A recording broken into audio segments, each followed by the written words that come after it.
मंत्री सुदीव्य सोनी इस वक्त हमारे साथ है। दादा, हाउस खत्म हो गई, 4 दिनों का ये विशेष सत्र बुलाई गई थी। क्या लगे ये 4 दिनों में क्या कुछ मुद्दे उठे हैं सरकार के? बिजनेस ऑफ हाउस जिसके लिए सत्र बुलाया गया था वो तो पूरा हुआ।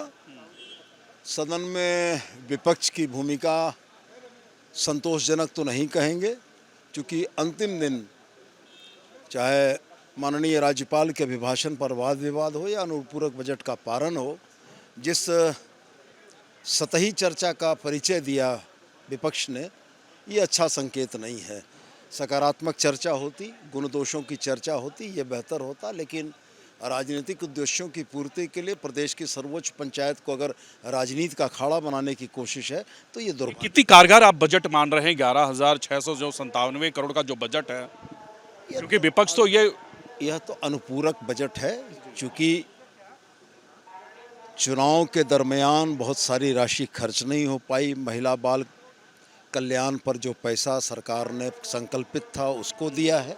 मैं ये स्पष्ट मानता हूँ कि सरकार की दृढ़ इच्छा शक्ति 2025 के आम बजट में परिलक्षित होगी। पक्ष कह रहे हैं कि सिर्फ 2 चीज़ को ही फोकस किया गया, लेकिन सबसे इंपॉर्टेंट है हेल्थ। हेल्थ को उन्होंने फोकस नहीं किया। मैया समान योजना, 2,200 यूनिट बिजली फ्री, यानी ऊर्जा डिपार्टमेंट को ज़्यादा फोकस किया गया है।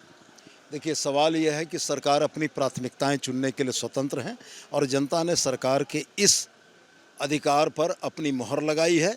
अब 5 साल के बाद भारतीय जनता पार्टी के लोग ये तय करेंगे कि झारखंड के लोग क्या चाहते हैं। यदि जनता उन पर मोहर लगाएगी तो। चलिए, ये मंत्री सुदीव्य सोनू है। इन्होंने कहा कि इस बार का जो विशेष सत्र बुलाए गए थे, इस विशेष सत्र में जो विपक्ष का जो रवैया है वो कहीं ना कहीं इन सत्ता पक्ष को पसंद नहीं आई, क्योंकि वो हाउस से लगातार बाहर ही रहे हैं। लेकिन जो बजट आया है ये कह रहे हैं कि झारखंड के हित की ये बजट है। अपने बीटो जसमीत के साथ Suraj, News Nation, Ranchi. News Nation अब व्हाट्सएप पर खबरों के ताजा अपडेट के लिए न्यूज नेशन के इस QR कोड को स्कैन करें।